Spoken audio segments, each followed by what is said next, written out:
রাধে রাধে, নমস্কার সবাইকে। আপনাদের সাথে আমি আরেকটা নতুন জিনিস হাতে বানিয়েছি, উলেরই জিনিস।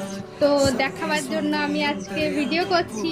তো অবশ্যই কেমন হয়েছে আমার এই জিনিসটা অবশ্যই কমেন্ট করবেন। এই দেখুন, আমি একটা বটুয়া বানিয়েছি। তো কেমন লাগছে অবশ্যই কমেন্ট করবেন। উল দিয়ে বানিয়েছি।